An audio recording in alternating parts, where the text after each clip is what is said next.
حاضر ہو گئے۔ وہ جب اذان ہوتی تو حضور کی خدمت میں حاضر ہوتے کہ حضور جماعت تیار ہے، تو وہ جب حاضر ہوئے تو حضور زاروں کے تار رو رہے تھے۔ تو انہوں نے عرض کی کہ حضور آپ کیوں رو رہے ہیں؟ تو حضور نے فرمایا اے بلال میں کیوں نہ روں جب یہ آیت اتری ہے ان فی خلق السماوات والارض واختلاف اللیل والنہار، یہ آیت حضور نے پڑھی، فرمایا کہ یہ آیت مجھے رونے پہ مجبور کرتی ہے، اور میں جب اللہ کی قدرتوں پہ تفکر کرتا ہوں تو پھر زارو قطار روتا ہوں۔ اس طرح ساری رات حضور آنسوں میں گزار دیتے اور اللہ کے حضور اتنی کثرت کے ساتھ روتے کہ حضرت انس کہتے ہیں کان رسول اللہ صلی اللہ علیہ وسلم ابہر العینین، حضور کی آنکھیں دریا جیسی تھیں۔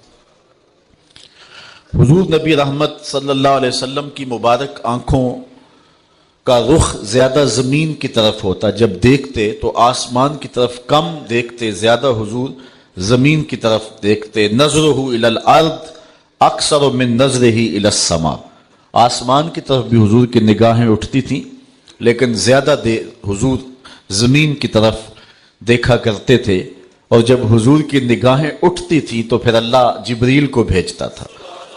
قد نرا تقلب وجہک فی السماء، محبوب تیرے چہرے کو ہم بار بار آسمان کی طرف پلٹتے ہوئے دیکھتے ہیں۔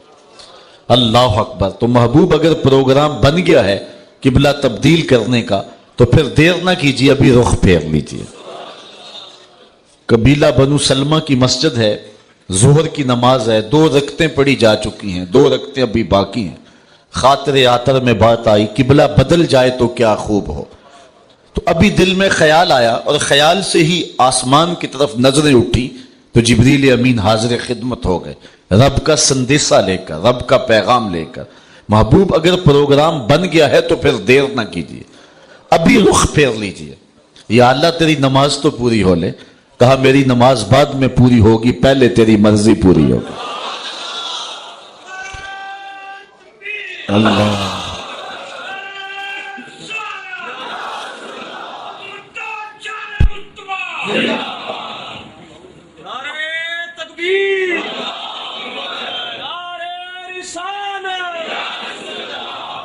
ابو ہریرہ رضی اللہ تعالی عنہ حضور علیہ السلام کی مبارک آنکھوں کا معنوی حسن بیان کرتے ہیں۔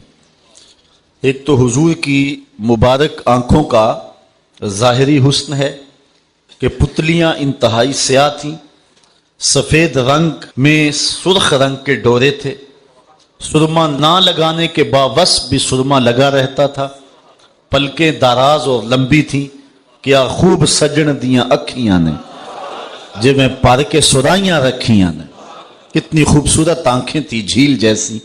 تو اللہ نے اپنے محبوب کو ہر لحاظ سے خوبصورت بنایا۔ ایک تو ہے حضور کی آنکھوں کا صوری ظاہری حسن، اور ایک ہے حضور کی آنکھوں کا معنوی باطنی حسن۔ آنکھ خوبصورت ہو، جھیل جیسی ہو، لیکن آنکھوں میں نور نہ ہو تو بتائیے کہ آنکھیں کس کام کی؟ وہ نرگسی آنکھیں، خوبصورت آنکھیں، پلکیں خوبصورت، لیکن ان میں روشنی ہی نہیں ہے، ان میں بصارت کا اجالا ہی نہیں ہے۔ تو آنکھوں کا سب سے بڑا حسن تو یہ ہے کہ آنکھوں میں دیکھنے کی بصارت کی طاقت موجود ہو۔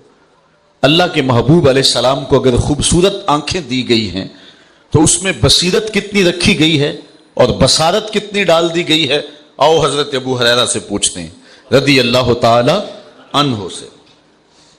کہتے ہیں قال رسول اللہ صلی اللہ علیہ وسلم حال ترون قبلتی ہا ہونا واللہ ما یخفى علی رکوعکم ولا خشوعکم انی لاراکم من وراء ظہری۔ حضور نے فرمایا جس طرح میں آگے دیکھتا ہوں اس طرح میں پیچھے بھی دیکھتا ہوں، تمہارے رکوع بھی مجھ سے مخفی نہیں ہیں اور دلوں میں پیدا ہونے والے خشوع بھی مخفی نہیں ہیں۔